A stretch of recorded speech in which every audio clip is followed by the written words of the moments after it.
গ্রামে হঠাৎ একটা নিয়ম চালু হলো। সূর্য ডোবার পর কেউ দরজা খুলবে না।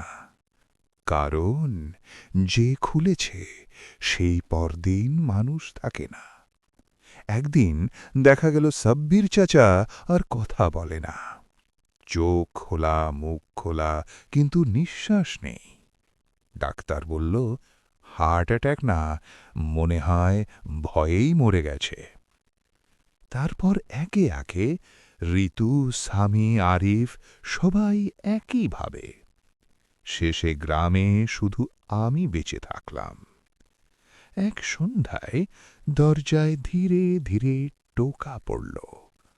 টুক টুক টুক। ভিতর থেকে আওয়াজ এলো, আমি একাই বাইরে, খুলে দাও।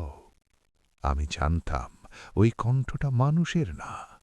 দরজার নিচ দিয়ে দেখি 2টা পা না, 6টা পা। আমি চোখ বন্ধ করলাম। হঠাৎ দরজা খুলে গেল নিজের থেকেই।